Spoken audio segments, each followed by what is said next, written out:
వారు ఎప్పుడు అంగు ఆరుబాటాల జోలికి పోరు. న్యాచురల్గా ఆయన బై బర్త్ ఎట్లుండేనో ఈరోజు కూడా అదే పద్ధతిలో వారు మెయింటైన్ చేస్తారు.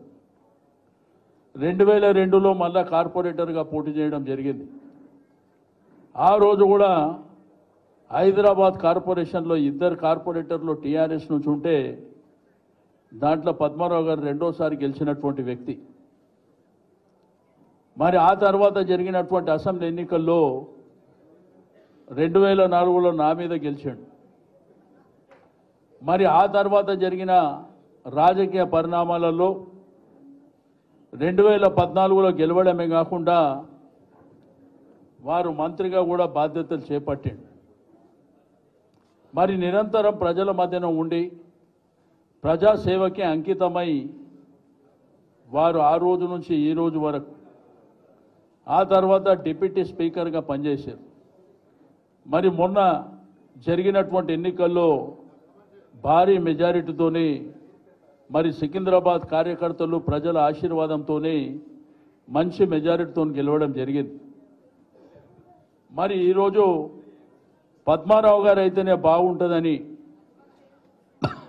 మన గౌరవ పార్టీ అధ్యక్షుల వారు మేమందరం కూర్చున్నప్పుడు వారు నిర్ణయం తీసుకున్నప్పుడు అందరం కూడా యునైనిమస్గా పద్మారావు గారు అయితే మరి తప్పకుండా విజయం సాధిస్తారని చెప్పి మరి మన ముందుకు పంపేయడం జరిగింది. నేను కార్యకర్తలకు నాయకులకు ప్రభుత్వం పోయినటువంటి బాధల్లో మనం ఉన్నటువంటి సందర్భంలో ఆ బాధను దూరం చేసుకోవాలంటే పద్మారావు గారిని ఖచ్చితంగా మనం గెలిపించుకోవాల్సినటువంటి అవసరం ఉన్నది. ఒక్కొక్క నియోజకవర్గానికి డివిజన్కు పోటీగా మనం ఉందాం. ఒక డివిజన్కి ఇంకో డివిజన్ కాంపిటీషన్గా ముందుకెళ్దాం. తప్పకుండా ఈ 7 నియోజకవర్గాలు వెంకటేష్ గారు చెప్పినట్టు అంబర్పేట నుంచే మొదలు పెడదాం. అంబర్పేట నుంచి మొదలుపెట్టి పక్కన ముషిరాబాద్ కానీ సికింద్రాబాద్ కానీ సనత్ నగర్ కానీ మరి అదేవిధంగా జూబ్లీ హిల్స్ ఖైరతాబాద్ మరి దీంతో పాటు నాంపల్లిలో కూడా ఇంతకుముందు ప్రభాకర్ అని చెప్పిండు, ఆనంద్ గౌడ్ గారు ఇక్కడే ఉన్నారు, మా నాంపల్లి నాయకులు కూడా ఇక్కడే ఉన్నారు. మరి మీ అందరు కసిగా పనిచేసి తప్పకుండా మన అభ్యర్థిని గెలిపించుకుంటే ఆ ప్రభుత్వం పోయినటువంటి బాధని మరి ఎన్నికల్లో మనం తీర్చుకుందామని చెప్పి నేను ఈ సందర్భంగా తెలియజేస్తా ఉన్నాను. రాజకీయాలలో ఏది శాశ్వతం కాదు, అప్ అండ్ డౌన్స్ వస్తూనే ఉంటాయి. రాజకీయాల్లో మార్పులు చేర్పులు జరుగుతూనే ఉంటాయి. కానీ నిరంతరంగా ప్రజల కోసం నిలబడినటువంటి పార్టీ, ప్రజల కోసం నిలబడినటువంటి నాయకుడే చివరగా మిగిలేటువంటి అంశాలు. ఇక సంక్షేమం, అభివృద్ధి, కేసీఆర్ గారు చేసిన పరిపాలన మన రాష్ట్రమే కాదు దేశమంతా కొనియాడింది. కొత్తగా మనం చెప్పవలసినటువంటి అవసరం లేదు. కానీ ఈ పరిపాలన వచ్చిన తర్వాత ఎవరికి ఏం అందుతుందా ఏం అందుతలేదా మనం రోజు చూస్తూనే ఉన్నాం. గోపీనాథ్ గారు చెప్పారు, కళ్యాణ లక్ష్మి మనం 1,00,000 ఇస్తామంటే 1,00,000 ఇస్తున్నాం. మేము 1,00,000 మీద తులం బంగారం ఇస్తామని చెప్పారు. ఇప్పుడు ఆ తులం బంగారం ఎక్కడ పోయిందో తెలియదు. కాబట్టి చాలా కార్యక్రమాలు ఉన్నాయి. రెండోది డెవలప్మెంట్ ఆగిపోయింది. ఇవన్నీ మనం నిరంతరంగా ఫైట్ చేయాలంటే మనం పద్మారావు గారిని గెలిపించుకోవాల్సినటువంటి అవసరం ఉన్నది. కాబట్టి మీకు అందరూ తెలుసు, ఈ దేశంలో రాజకీయ పరిణామాలు చాలా స్పీడ్గా మారుతున్నాయి. మన రాష్ట్రంలో కూడా చాలా స్పీడ్గా మారుతాయి. తప్పకుండా రాష్ట్ర వ్యాప్తంగా మన బలమైనటువంటి అభ్యర్థులని మన గౌరవ పార్టీ అధ్యక్షుల వారు పంపించడం జరిగింది.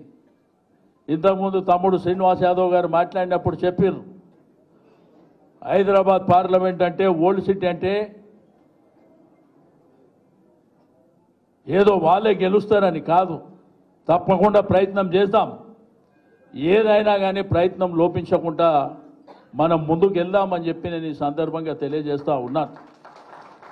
నిరంతరం ప్రజల్లో ఉన్నోళ్ళు ఎప్పటికైనా నిరంతరంగా ప్రజల్లో ఉండేటువంటి పార్టీకి విజయం చేకూరుతుందని చెప్పి నేను ఈ సందర్భంగా తెలియజేస్తూ ఉన్నాను.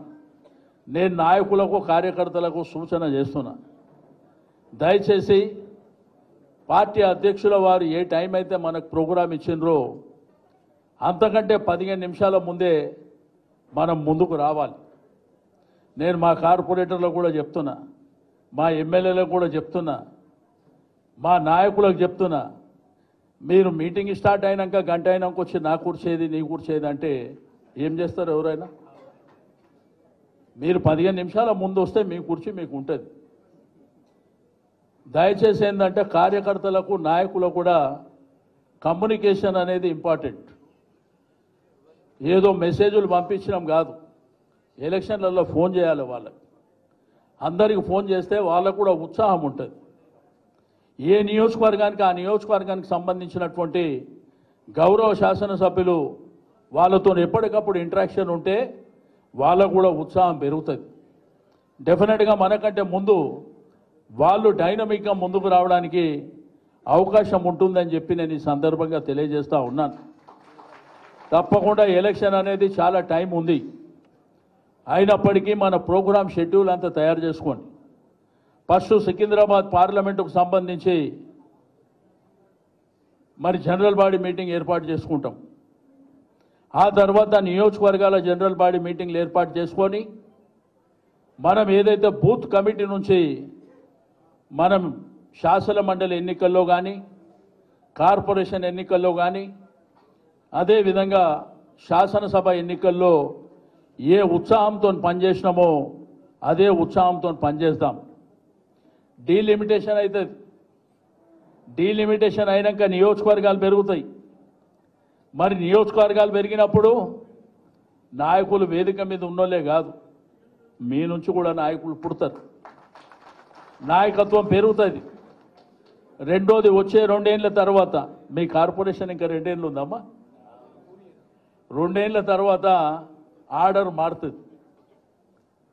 అంటే రిజర్వేషన్లు మారుతాయి, అవకాశాలు అనేటివి ఆటోమేటిక్గా వస్తాయి.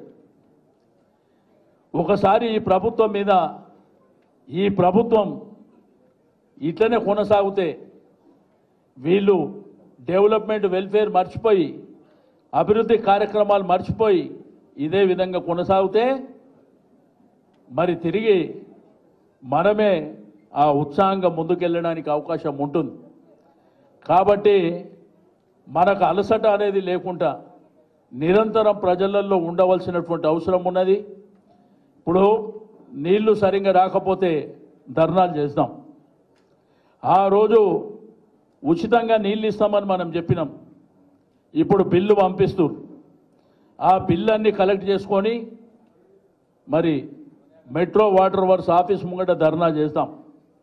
కరెంటు సరిగ్గా లేకపోతే ఎలక్ట్రిసిటీ ఆఫీస్ ముంగట ధర్నా చేద్దాం. ఇట్లా చాలా ఉన్నాయి. వాళ్ళు 6 గ్యారెంటీలు అని చెప్పారు. 6 గ్యారెంటీలకు 100 రోజుల టైం అయిపోయింది. మధ్యలో ఎలక్షన్లు వచ్చినాయి కాబట్టి ఈ ఎలక్షన్లు అయిన తర్వాత మనం ఈ కార్యక్రమాన్ని ఎలక్షన్లలో కూడా ప్రజల దగ్గరికి తీసుకొని ముందుకెళ్దాం. కాబట్టి మీ అందరికీ నేను రిక్వెస్ట్ చేసేది ఒకటే, మనం అందరం ధైర్యంగా ముందుకెళ్దాం. రాజకీయాలల్లో గెలుపోవటములు ఎన్నో చూసినాం, కొత్త ఏం కాదు కదా. రాజకీయాలలో ఒక్కోసారి మనం మంచి పని చేసినా కానీ ఓడిపోయే పరిస్థితి ఉంటుంది. బట్ దాన్ని అన్ని తట్టుకొని నిలబడి ముందుకెళ్ళవలసినటువంటి అవసరాన్ని కూడా మనం దృష్టిలో ఉంచుకొని ముందుకెళ్ళాలి.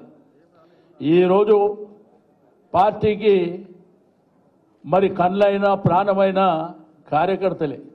మీరందరూ లేకపోతే మేము కూడా ఈడ లేం. ఈరోజు ఏంటంటే మీకు ఏ ఒక్క రూపాయి ఎవరు ఇవ్వకున్నా కానీ పార్టీ మీద జెండా మీద అభిమానంతో ఇంత దూరం మీటింగ్ పెట్టినా కానీ ఆటోలో కానీ బస్సులో కానీ సొంత డబ్బులు పెట్టుకొని వస్తారు. పార్టీ కార్యక్రమాలు జరిగినప్పుడు కూడా మీ సొంత డబ్బులతో, మీకు ఎవరో నెలకు జీతాలు పంపించే పరిస్థితి ఉండదు. అంటే పార్టీ అంటే అభిమానం, నాయకత్వం అంటే కమిట్మెంట్. ఆ కమిట్మెంట్తో మీరు ముందుకు వస్తారు. కాబట్టి మీ అందరికీ నేను రిక్వెస్ట్ చేసేది ఒకటే, ఇవన్నీ టెంపరవరీగా రాజకీయాలు జరుగుతుంటాయి. బట్ డెఫినెట్గా మన రాబోయే కాలం మంచి రోజులు మనకు ఉన్నాయని చెప్పి నేను ఈ సందర్భంగా తెలియజేస్తూ ఉన్నాను. కాబట్టి మనకు మంచి అభ్యర్థి వచ్చాడు పద్మారావు గారు. మరి పద్మారావు గారిని ఈరోజు క్యాండిడేట్గా అనౌన్స్ చేసిన వెంటనే టీవీలు కానీ పేపర్లు కానీ ఎక్కడ చూసినా కానీ డిబేట్లలో కానీ స్టోరీలలో కానీ రాష్ట్రంలో జరిగే 17 పార్లమెంట్లో సికింద్రాబాద్ పార్లమెంట్ అనేది చాలా బలంగా ఉంటుంది అని చెప్పి అందరు చెప్తున్నటువంటిది.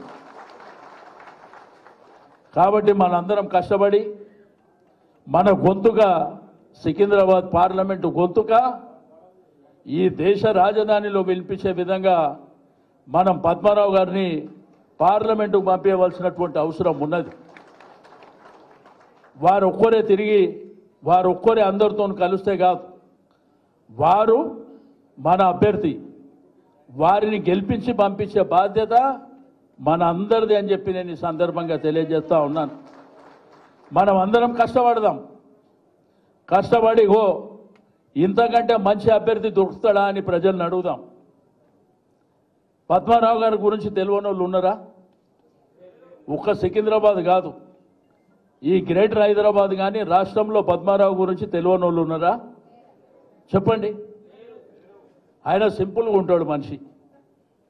వాళ్ళు చెప్తుండ్రు మా నాయకులంతా నీలోఫర్ హాస్పిటల్ గురించి ఇక్కడ చెప్పే ఆయనకి ఏంటంటే ఏ టైంలో ఉన్నా కానీ ఎంత లేటు సమయమైనా కానీ మీకు అందుబాటులో ఉండేటువంటి వ్యక్తి. మరి అటువంటి వాళ్ళే కదా రాజకీయాల్లో ఉండాలి. మనకు అందుబాటులో ఉండేవాళ్ళే కదా మనకు కావాల్సింది. కాబట్టి మీకు సగం రాత్రి ఏమన్నా అయినా కానీ వెంటనే వచ్చేటువంటి నాయకత్వం మనకు కావాలి. కాబట్టి మీకు అన్ని విధాలుగా అండదండలుగా ఉండేటువంటి నాయకత్వం మీకు వస్తుంది. కాబట్టి దయచేసి మన అందరం కంకణబద్దులై ముందుకెళ్దామని చెప్పి నేను ఈ సందర్భంగా తెలియజేస్తా ఉన్నాను. అయితే మీకు అందరికీ ఏంటంటే 2-3 రోజులలో షెడ్యూల్ ఇస్తాం. ఈ షెడ్యూల్ ఏంటంటే ఫస్ట్ నియోజకవర్గం జనరల్ బాడీ మీటింగ్ పెట్టుకుంటాం. ఒకరోజు సనత్ నగర్ ఉంటుంది, ఒకరోజు సికింద్రాబాద్ ఉంటుంది, ఒకరోజు ముషిరాబాద్, ఒకరోజు అంబర్పేట్, ఖైరతాబాద్, జూబ్లీ హిల్స్, నాంపల్లి. ఒక్కొక్క రోజు జనరల్ బాడీ మీటింగు ఒక్కొక్క నియోజకవర్గంలో మనం ప్లాన్ చేసుకున్నాక ఈ 7 కంప్లీట్ అయిన తర్వాత సికింద్రాబాద్ పార్లమెంటరీ నియోజకవర్గం జనరల్ బాడీ మీటింగ్ పెట్టుకొని అప్పుడు బస్తీలలో మరి నియోజకవర్గంలో అనేకమైనటువంటి ప్రజల దగ్గరికి వెళ్ళడానికి మనం డెఫినెట్గా ప్లాన్ తీసుకొని ముందుకెళ్దామని చెప్పి నేను ఈ సందర్భంగా తెలియజేస్తూ మీ అందరికీ నేను కోరేది ఒకటే, మన కోసం పనిచేసినటువంటి కార్యకర్తలు, నాయకులు, పార్టీ అభిమానులు, సింపథైజర్స్ కానీ మీకు మొన్న అసెంబ్లీ ఎలక్షన్లో మీకు అందరికీ తెలుసు మనకు ఎవరు పనిచేసారు. వాళ్ళందరినీ మీరు అప్రోచ్ కండి. మీరు అప్రోచ్ అయ్యి అందరితో నిరంతరంగా మాట్లాడండి. ఈరోజు ముస్లిమ్స్ అయినా, క్రిస్టియన్స్ అయినా, సర్దార్ జిల్లా అయినా, నార్త్ ఇండియన్స్ అయినా అందరినీ, ప్రతి ఒక్కరిని, ఇక్కడ ఉన్నటువంటి మన స్థానికంగా ఉండే వాళ్ళైనా అందరినీ అపార్ట్మెంట్ కానీ కాలనీ కానీ అన్ని ఏరియాలను కూడా మీరు సంప్రదించి మన కార్యాచరణ మనం తయారు చేసుకుందాం. అసెంబ్లీ ఎలక్షన్లో ఒక్కొక్కరం ఒక్కొక్క పద్ధతిలో ముందుకెళ్ళినాం. నేను ఒక పద్ధతిలో ముందుకెళ్ళినా, పద్మారావు గారు ఒక పద్ధతిలో వెళ్ళినారు, గోపీనాథ్ గారు ఒక పద్ధతిలో వెళ్ళినారు, వెంకటేష్ గారు, గోపాల్ గారు, మరి అదేవిధంగా అందరం ఒక పద్ధతిలో ముందుకెళ్ళినాం. కాబట్టి ఆ పద్ధతిలోనే మరి మనం గెలవడానికి పూర్తి స్థాయిలో కార్యాచరణ తయారు చేసుకొని ముందుకెళ్దామని చెప్పి మీకు 2 రోజులలో డేటు ప్రకటన చేస్తాం. కానీ నియోజకవర్గం మీటింగ్ జరిగేటప్పుడు మాత్రం 1000 మందికి తక్కువ ఉండకుండా మనం ప్లాన్ చేసుకొని ముందుకెళ్దాం. మీటింగ్ అవుతుంది, మీటింగ్ తర్వాత భోజనాలు జరుగుతాయి, మీటింగ్ జరుగుతుంది. మరి మీటింగ్ అయిన తర్వాత లంచ్ ఏర్పాటు చేసుకుందాం, మన కార్యాచరణ తయారు చేసుకుందాం. మరి అన్ని కార్యక్రమాలు చేసుకొని మనం ప్రజల దగ్గరికి ఈజీగా ముందుకు వెళ్ళడానికి అవకాశం ఉంటుందని చెప్పి నేను ఈ సందర్భంగా తెలియజేస్తూ మరి ఈరోజు ఈ కార్యక్రమంలో భాగస్వామ్యమైనటువంటి మా అక్క చెల్లెళ్లకు అన్నదమ్ముళ్లకు ప్రతి ఒక్కరికి మనస్ఫూర్తిగా అభినందనలు తెలియజేస్తూ సెలవు తీసుకుంటా ఉన్నాను. జై తెలంగాణ, జై తెలంగాణ.